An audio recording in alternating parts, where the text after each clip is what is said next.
première fois que le Stade Avalon enchaîne 2 victoires à l'extérieur. Vous êtes satisfait, j'imagine, ce soir? Oui, bah, bien sûr, on a gagné 3-0, on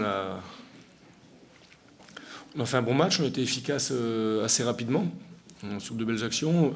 Après, on s'est mis en difficulté avec l'expulsion de Linceros, donc bon, on savait que ça serait un peu chaud sur la deuxième mi-temps, et puis le troisième but de Ludo Gamboa sur un exploit personnel nous a quand même fait beaucoup de bien. Donc après, ça nous a permis de gérer notre match un petit peu plus tranquillement.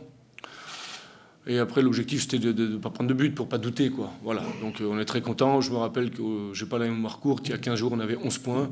Voilà. Donc aujourd'hui, on en a 17. On est content, mais ouais, on est peut-être rentré dans une dynamique qu'il faut poursuivre. Donc voilà, moi, je tiens simplement à féliciter les joueurs. On a le sentiment que chaque joueur ce soir était dans son match. Vous pensez aussi ça? Oui. Après, on avait aussi pensé changer un peu notre duo d'attaquants pour mettre quelque chose qui résiste un petit peu plus avec Fabrice de Marcolino, dos au but, c'est ce qui s'est passé. Donc ça a assez bien fonctionné. Pour une fois qu'il y a quelque chose qui fonctionne, c'est déjà bien de le souligner. Et puis bon, après, je vous dis, avec le score, on a réussi à, je ne vais pas dire à contenir assez facilement cette équipe de Arles, mais on a bien vu sur la première mi-temps qu'ils pouvaient s'approcher que sur des ballons longs ou des frappes de loin. Donc voilà, c'était aussi notre objectif, même à 10, de ne pas jouer trop bas quand même. On a senti beaucoup de sérénité. Il aurait pu y avoir un peu de panique avec l'expulsion, même à 2-0. Oui, pas de problème. Jamais il y a eu cette situation-là.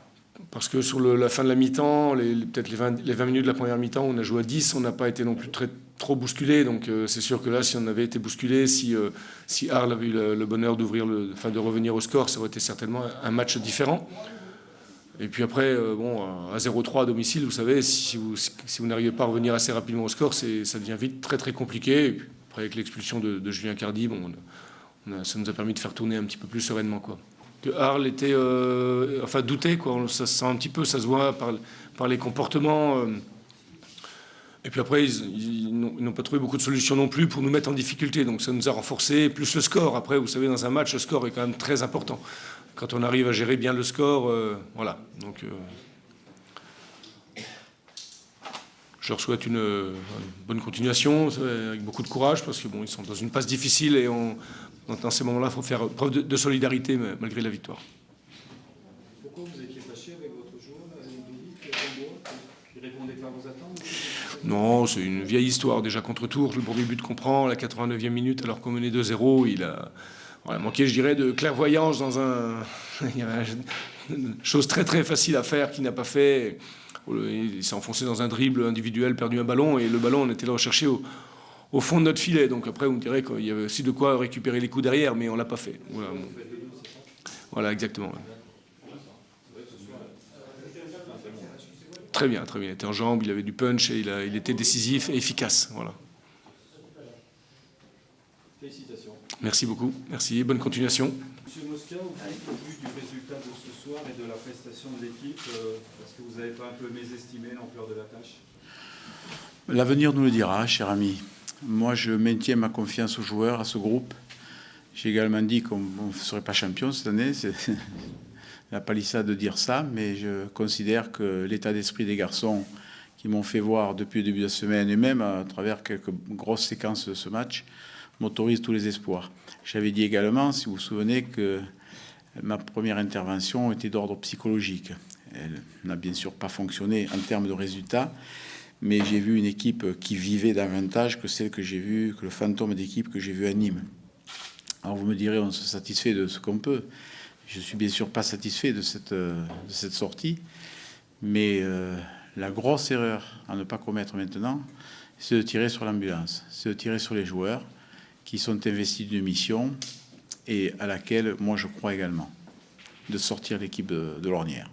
Quelle a été la différence entre Nîmes ici? Parce que moi, je n'ai pas vu une occasion de but de l'ACA ce soir. En termes de disponibilité, en termes d'engagement, en termes de... C'est une équipe qui, à Nîmes, m'avait paru renoncer.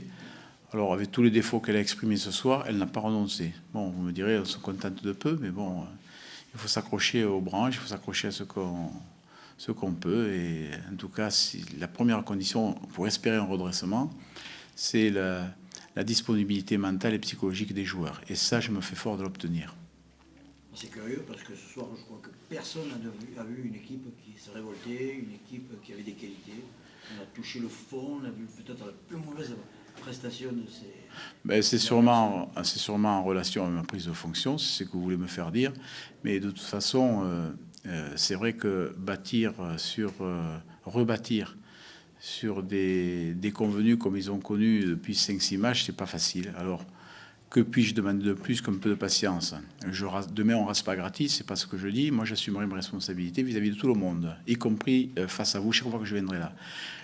Une interview traditionnelle sous le chapiteau, là, on est venu, est-ce qu'on fait une interview? Mais pourquoi on ne le ferait pas? Parce qu'on a perdu. Alors, il faut faire le beau lorsqu'on gagne, et puis quand on perd, on se cache. Non, non, moi, c'est ça, je vais assumer jusqu'au bout, que ça plaise ou que ça ne plaise pas. T'as l'impression d'avoir un groupe performant, parce qu'on a l'impression qu'il y a des joueurs qui n'ont pas le niveau. Bien sûr que s'ils étaient performants, on ne serait pas là. Et d'ailleurs, Mosca ne serait même pas là, parce que Thierry Lauré ne serait pas parti. Simplement, je pense qu'il faut de la patience, tricoter, retricoter, pour que la cohésion collective s'installe de mieux en mieux, que les réussites individuelles se déclenchent par plus de travail, par plus de travail et par plus de travail. On est un petit peu surpris que vous trouviez des motifs d'espoir sur ce match de ce soir, parce que nous, on a le sentiment que c'est un des profondis. Ah ben écoutez, vous l'écrirez. Vous êtes là pour recueillir mes impressions. Oui, Si vous voulez exprimer, votre ressenti et votre analyse technique, si vous êtes capable, il n'y a pas de problème. Moi, j'assumerai bien. Simplement, moi, je suis en train de dire, qu'est-ce que vous voulez que je dise, que je crie avec les loups, comme vous êtes en train de le faire? Cette équipe, c'est un de profondis. Moi, l'entraîneur, en charge de cette équipe-là? Mais vous plaisantez ou quoi? Non, non, c'est pas ma stratégie. On fera. Mais vous dites ce que vous voulez, monsieur. Vous dites ce que vous voulez. Vous dites ce que vous voulez. Moi, vous me posez des questions, je vous dis ce que j'ai envie de vous dire. Voilà. On a l'impression que cette équipe va de Caribanci-là. On est désolé. Mais marquez-le. Moi, je conteste pas votre analyse. Mon discours, il est celui de Pierre Mosca. Il n'est pas celui de Pierre Jacques. Voilà, c'est tout. Ah oui. Nous ne partageons pas notre propos. Eh ben, mais vous, c'est vous le spécialiste, c'est pas moi. Tout le monde le sait. Tout le monde le sait. Ne maniez pas l'ironie, monsieur. Ben pourquoi? Je fais ce que je veux, monsieur. Je fais ce que je veux. Vous avez l'avantage par rapport à moi, c'est que demain, vous allez écrire une page que moi, je ne pourrais pas vous répondre. C'est l'avantage. Mais enfin, je vois qu'on m'avait annoncé comme quelqu'un de polémique, vous justifiez votre réputation, monsieur. Si. Vous me posez des questions, je vous réponds. Si elles ne vous conviennent pas, alors vous savez ce qu'on fait la prochaine fois? Vous me posez les questions et les réponses. Et je lirai ce que vous avez à vous dire. Non, mais monsieur, Monsieur Mosca, vous ne pouvez pas me parler sur ce ton-là. je vous parle comme je veux. Autant agressivement que ce que vous êtes en train de faire, vous. Parce Si. que là, vous tenez un discours qui est quand même... C'est mon discours. Vous retranscrirez, vous, ce que vous voulez dans votre journal. Vous avez cette puissance-là. Mais c'est pas vous qui allez me faire changer d'avis. Voilà. Et lorsqu'au mois d'avril, au mois de mai, on sera sorti de l'auberge, on fera qu'on se rencontre ici même. D'accord? Voilà. On va voir si vous avez autant de sourires quand on sera sorti, comme vous l'avez là pendant qu'on est à la merde. Voilà. Est-ce qu'il y a des questions sérieuses à poser concernant le match? Même si vous ne partagez pas mon analyse, je ne peux pas être celui qui... Vincent Calais, quelles sont vos premières impressions par rapport à ça? Laborieux par rapport à son talent, mais c'était le prix à payer, ça aussi. On savait qu'il ne tiendrait pas la distance. Alors, la question que je m'étais posée à un certain moment, c'est soit le faire débuter, soit le faire terminer. Et il est apparu, au cours des quelques entraînements qu'on a eus, qu'il pouvait dégager un peu de confiance auprès de certains joueurs. C'est la raison pour laquelle je l'ai mis dans l'équipe au départ. C'est peut-être pas un bon choix, je le concède, mais c'est en tout cas un investissement à caler pour la suite. Je pense qu'il nous apportera beaucoup.